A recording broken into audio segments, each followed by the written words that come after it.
Afternoon and welcome to the Athens City Planning Commission. It is Thursday, July 21st at approximately 12:02, give or take. Looking up and down the dais, we do have a quorum, minus one individual today, an important one. Well, we're all important. You're all important. And we have several people who are here today, so for those who are going to speak to this body, if you would raise your hand, and do you swear to tell to this planning commission body the truthful and honest information? Yes. All right, thank you.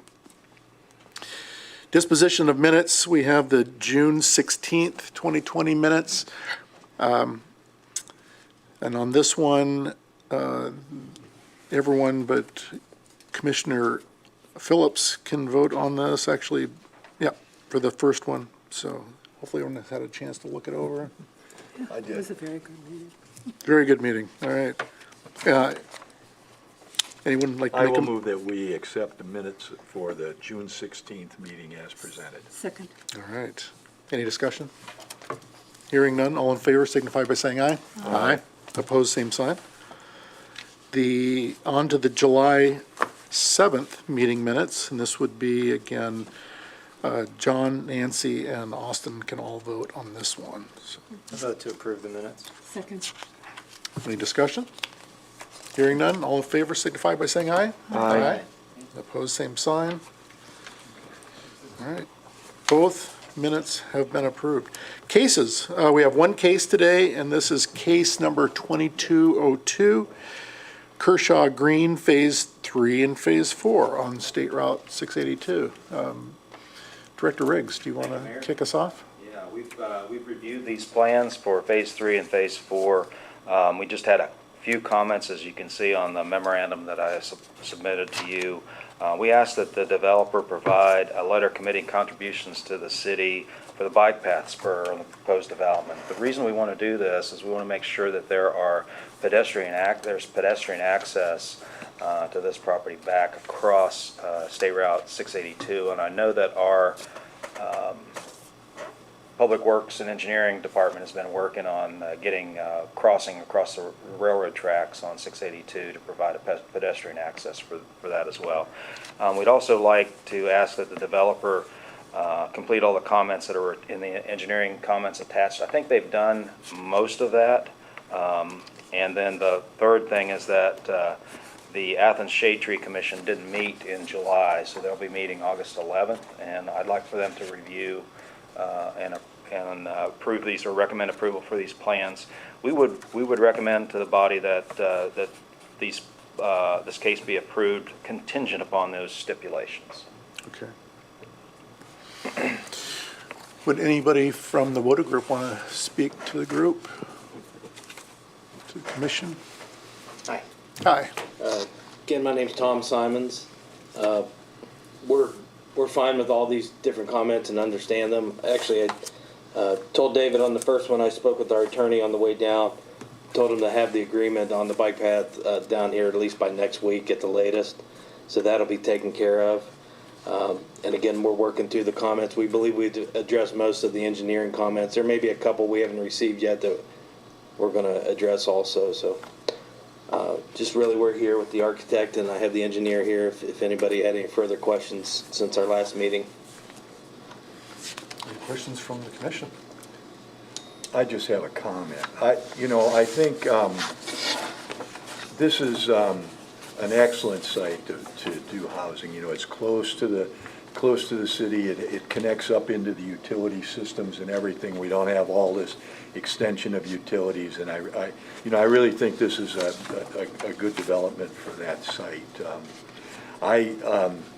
only thing I would say is that I do feel like we're going to have a lot of families there, and I think it's important that we find a safe way to get them across to the other side of the street so they can get to the West Side Park and that particular area where there's some recreation and space like that. I know that's being done, and I'm pretty excited about this. I think this is a good development for us. Thank you. the traffic study initially was done just for phase 1 and 2. Are you guys doing an additional traffic study to add 3 and 4? Yeah, I thought we submitted the 3 and 4 traffic study. Yeah, okay, I haven't seen it yet. Yeah, we've done that, and I think the city has talked with ODOT to request a reduction in the speed limit there, and if it's not already up, it should be going up soon. The Engineering and Public Works Department will be installing the reduced speed ahead and the change in the speed limits on 682 Okay. at the city's limits. Okay, because I don't know if you included in the traffic study that the apartments at the top of UE Hill going in, that'll be an additional however many units. Yeah, So I just want to make sure that we're Yes. incorporating every Yeah. new development in that area because Yeah. it seems like it's going to be Yeah. a lot. So, okay, thank you. I didn't realize you already had the Oh, traffic that's study, okay. so Yes, thanks. sir. And to the speed limit issue, that has been resolved. Those signs are up. I noticed them just the other day, so it's got the warning reduction to 35 miles an hour, and then once you get beyond Vor Ridge, it currently has the 35 mile an hour. So it's good to remind people that now 682 in front of this project, and again, I believe it's pretty close to Vor Ridge Road, to where it's all 35 miles an hour as you come into the city and exit from the city. So that's, I also think that our engineering group ought to continue to monitor that area.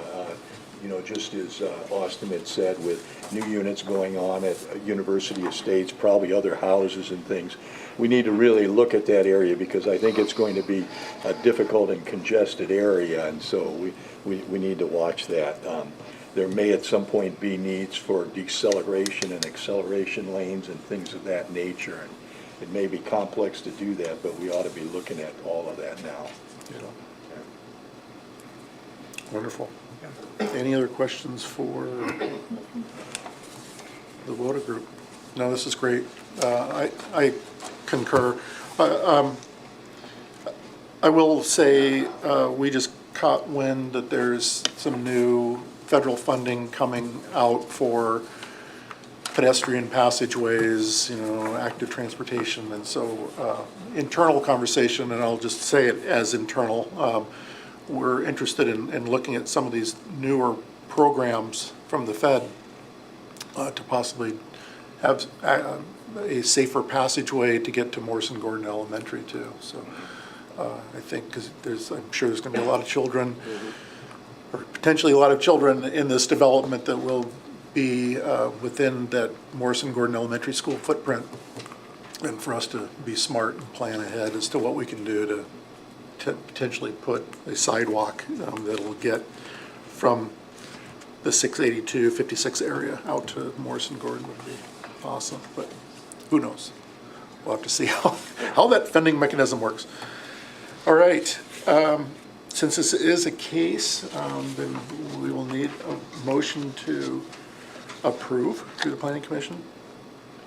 I'll move that we accept the proposal for case 2202, which includes phases 3 and 4 for Crenshaw Green. Second. Okay, a first and a second. I would suggest that should we have a contingent upon Oh, that's correct. component to this? Yeah, so contingent upon the other items being addressed. I so amend my motion to include that. Second. Okay, any further conversation, discussion? Anything from you, Director Eggs, further? No, sir. Okay. All in favor signify by saying aye. Aye. Opposed, same sign. Thank you. You are approved. You're welcome. The next on our agenda is communications, and we have two esteemed individuals in the audience today who hopefully are going to speak to the Madison Heights Soul and Bloom project.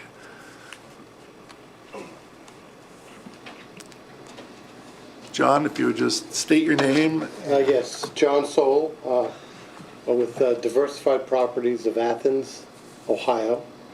And thank you for letting us show up here today and discuss this phase of what we're doing and where we'd like to go. Initially, I did have a quick conversation with the mayor as well as with Paul, and he was the one that recommended that we come up here just as a communication and kind of discuss briefly, which I'm going to do, really where we are with this project that is approved and a possible alteration we wanted to make, and Jim's going to talk a little bit about where we want to go. So what I did do, maybe to help out a little bit, is say I just made 2 copies. You guys could look at that.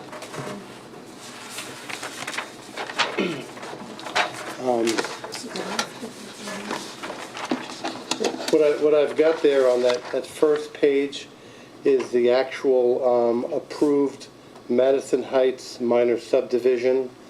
That was approved back in, I think, December or so of 2017. We purchased the property 20 plus years ago. Jim might address a little bit of our history on that, but we obviously had lots of different possibilities with what we were going to do. We did settle on this plan, and in this particular instance, what we did do is the property was divided into 5 parcels. The lower parcels, which border Madison and East State Street, which are parcels C and D, we have moved forward with, completed, and I think things are going very well with that. Those are 2 fully occupied, always residential duplex apartments.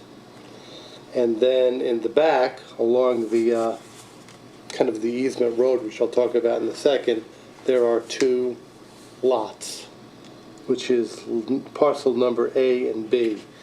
And that kind of fin that runs out to the right, which is called D1, is really nothing more. There's really not much to that piece of property, so we've kind of designated that as it's just some overflow parking, and that's all that is approved to ever be. So once again, when we got this approved, if you look at the next thing, there are two ordinances that we obviously met with the Planning and Development Committee, and these were approved once again back in December of 17. The first ordinance deals with zoning, and originally the entire property was zoned B1, and we had it changed to the 2 lower parcels, C and D, were changed to an R3, and the 2 upper parcels, which are vacant land still, were changed to R1. The other ordinance really deals more with variances related to kind of like lot areas and I think width to depth ratios. And most importantly, it dealt with, we have an easement that runs around that property. It kind of starts on Madison and kind of filters right around to East State Street. It's like a loop. And we were granted that access for ingress and egress is fully acceptable as far as the lots are concerned, as far as lot frontage. So that's currently what exists.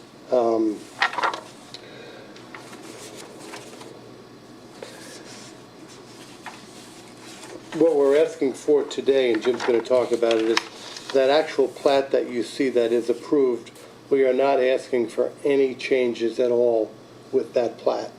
Everything that exists is as is. We're happy with it. We think it's probably the highest and best use of the property. What we're running into more really is the use of lots A and lots B as it relates to residential single-family housing versus what we are requesting or recommending is that zone designation go from an R1 to an R2. So pretty much on the street we've got B, these two units that exist are R3. We're looking for those being R2, and then obviously as you go up Madison, you move into an R1 zone, kind of a sequential change. So, Jim, if you want to address why we think this is a fabulous idea.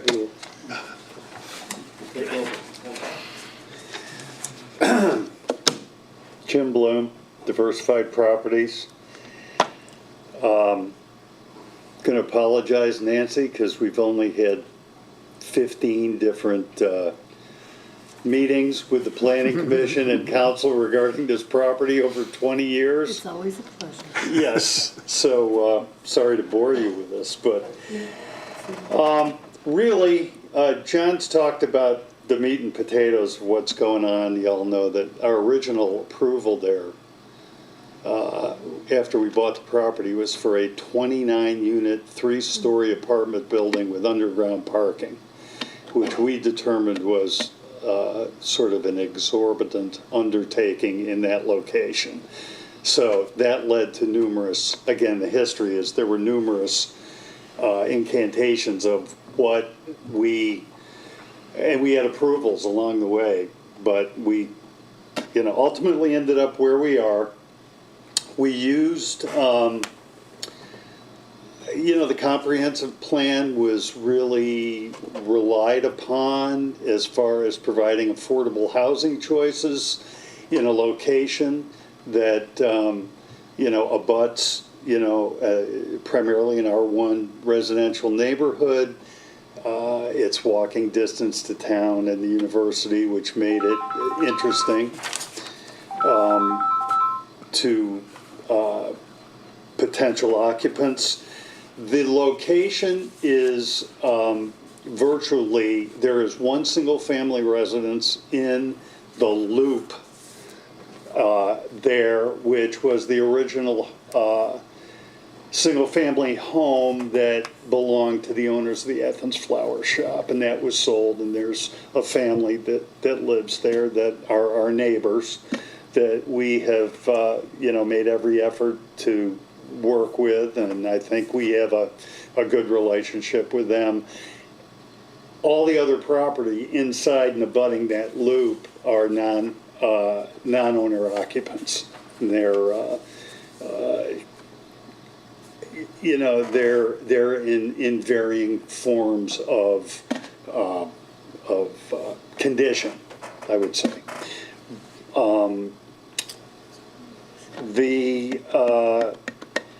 Again, not that it's really relevant to our request, but for your information, the rental history since we developed that has been exclusively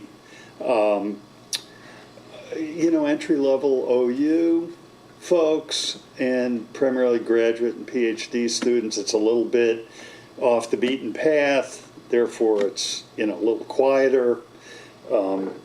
That's been continuous, and we think we've had a strong demand for that since the day we did it, and we think 2 other potential buildings in that development that would serve the same purpose are appropriate.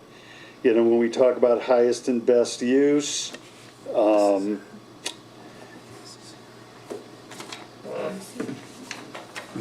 again, we're really just looking for a direction on the part of the Planning Commission as to whether there's a feeling that it's an appropriate change, and if it is, what direction we need to go in as far as steps needed. Okay? So, Jim, remind me, for the former flower shop and then the new structure that was built on lots C and D, they're not duplexes, they are duplexes, both duplexes. Yeah, the former flower shop was retrofitted. There's an apartment down and one up. Okay. Okay? Then what used to be the garage footprint was raised and developed, and those are townhomes. They're side-by-side townhomes with parking. Yeah. I mean, I'm just going to start by saying, I think that what you did, have currently done is very attractive I mean, and I've never heard of any issues from any of you, the tenants that you have there or anything like that. I think I like it. I'll just stop there. But Comments? basically, these were approved as single family, so what you're seeking to do is double double this number of units then on Right. those two parcels. Right, 4 units. 4 units, Two okay. units in each one of those designated lots. Okay. I think John provided a rendering of, Mm-hmm. that's actually a rendering that was similar to some units that we built at Westfield. It's similar. That was a smaller footprint, but yet provided, a couple of bedrooms at the same time, and we have parking available up there too. So, and that spur that goes from Madison that comes about halfway into that loop is an easement that is only for the use of those properties. That is not an ingress and egress for any of our neighbors that live further down the road. They still have ingress and egress through the main turn right there off of Madison. So, I'm not that familiar with with what you did in 17, but it appears as though the road was going to be on the back side, and now it's going to be on the front side, or am I wrong about that? The main road, and Nancy, you may recall this, because I probably had forgotten it, but there was initially some consideration and concern about the fact that you come off of East State, and then it's an immediate turn into the property. Right. The way the property was of record was that road right there. And again, that goes all the way back, and I think Mark Snyder has some property back there, Tina Jeffers has some property back there. They utilize that road. Okay? They have access to that. They do not have access to the other loop, which comes up and then comes down further on Madison. So Okay. those two lots that are currently R1, which would be R2, would really have exclusive use of that access, ingress and egress. So it would not be Okay. really providing any more traffic on that Okay. loop in one way or the other. So it's the, looking for a north arrow, I guess. Yeah, so it would be the access to those two parcels, the two duplexes, would be above, north of, and it would be a dead end that comes into those parcels only.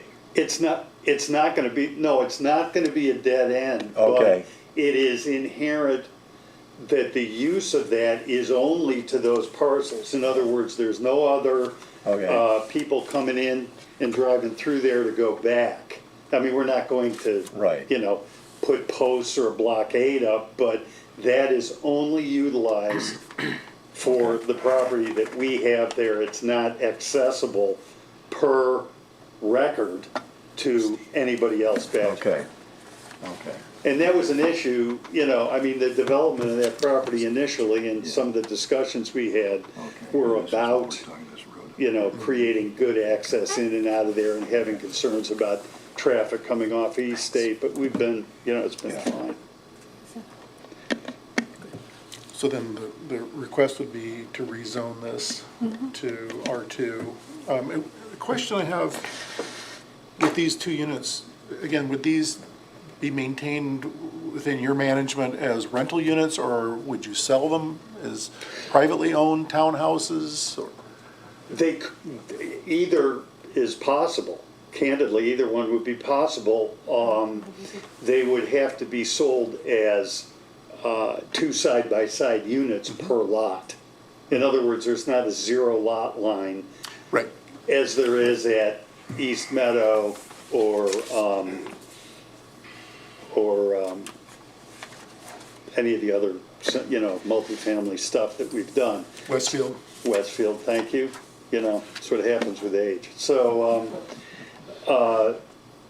you could, all those independent parcels could be transferred individually. Somebody could come in and buy what used to be the flower shop and buy that duplex, and that could be transferred independently. The townhouses could be transferred as two independently, and then these two could be transferred independently. And that's what exists, that's what's already. Yeah, that's of record, and that's the way it is today. We don't want to change that. Yep. So Okay. there's a lot of flexibility there. Yeah, it does. Okay. There was no, you guys must have thought about adding garages to those buildings, but you're not doing so. The rest, To is there? the proposed, Yes. yeah. Okay. It's, with those being non-owner occupied structures, we can provide plenty of parking for any potential owners or renters, whatever they decide to be. And because of the topography up there, It's too putting challenging. garages in there is quite a feat. Pretty challenging. Okay. Yeah. Got part of it. Pardon my question? Okay. So I just want to make sure this is the view from the yet unnamed road, right? And this is the back of it? Yeah, Okay, I finally figured it out. a good going. I've lost my talent for map reading. I can't believe that. Oh, I think I have. How about this right in here? I This will can't be- see what you're pointing to. Oh, right up there. Are those going to be designated for your users? Yes, Okay. I just wondered, people tend to, if there's an open space, park in it. yeah. Okay, I really like the way you remodeled it. I think there was a lot of discussion about how it would stick out like a sore thumb, but it did not. And it's not a blight on the neighborhood at all. Glad to hear that. That's, But you a know, I wonderful go up and down the hill several times. right, not a blight is always, that's Well, we can good. go beyond, I can be more positive. Yeah, okay. I don't think it will hurt us at all. I actually, every time I go up the hill, I think, oh, are they going to be able to find someone to build those houses? So I'm glad you're doing this, I think. Yeah, it will complete the project. The entirety of that development will be done. And again, the demand there has been, it's ongoing. It's ongoing. I can see it. Yeah, I can too. I mean, it's close to Kendrick Market. It's, Yeah. No, this is wonderful. Yeah, it's good. And it- All right. The homes next to it are already zoned that way, correct? There's already duplexes or townhomes right A there. lot of those There- preceded, there are structures back there that preceded, I believe, 1968 zoning, if you go all the way in the back. I mean, I don't know Yeah, that for a but they're fact, but, similar. and they may have an overlay of what the zone is today, but some of those existed prior. And they are duplexes. Yeah, that's what I thought. Perhaps you don't take Cool. those ones. All right. Okay. So again, this is a communication. This will come back to this body as a case in likely 2 weeks, and then we'll make a decision, and we'll go from there. That sounds great. Yeah, Okay, Thank you. thank you, appreciate it. thank you. Okay, moving on, we have, we know we have Director Riggs here. So Director Riggs, if you want to give us a report from the Thanks, Mayor. Just a couple of things. We do have a case coming up, 14 University Estates Boulevard, medical office building. And if we can we haven't gotten information back from them to do a review by staff, but if we can get that in hand, we would maybe make that August 4th meeting. I have a call in to the engineer, see if he's ready to do that. So I don't know for sure if we'll have that on the next meeting coming up. We do also have some proposed changes to the zoning code. Title 23, I've got we'll be looking at a proposed change to the code to be for you guys to look at for the drive-through, which is 230407A3, a B3 use of restaurants and drive-throughs. We'd like to make some suggested changes to that section of the code. Also, 23 and 29 for short-term rentals. There seems to be a loophole for some people for short-term rentals. We'd like to make some suggested changes for that. Title 23, again, we'd like to insert, as we've talked about a couple of times, solar arrays. So we'd like to make some zoning code changes to that. And then lastly, Title 99 definitions. The clerk of council would like to remove that section out of the code and move all of those definitions into each title. And so we're working on doing that as well. Okay, A lot going on. there is a lot going on. That's good. All right, we don't have the city planner here today, but was there anything that was communicated from? I don't have any information Logue? on the city planners. Okay, all right. Announcements and other business. I'll start on this one. We will be meeting August 4th here in council chambers for the August 4th Planning Commission meeting. Any updates from any commissioners? How come we don't have a month off? How come we don't have a month off? Yeah, I don't know. Council gets a month off. We should get a recess. we should have, yeah. No, we can't have a recess. There's too much good planning going on. All right, I guess the only announcement I have is that I feel that Ohio Brew Week was a huge success again this year, and with little complaints, and actually, as a matter of fact, I didn't hear any complaints. Any arrests? Say again? Any arrests? Oh, I don't know. Do we need to go there? I don't recall. There may have been a few, I don't know. They weren't my friends. So hearing no other announcements or business, can I get a motion to adjourn? So moved. Second. All right, all in favor of adjourning, signify by saying aye. Aye. That concludes this session of the Planning Commission.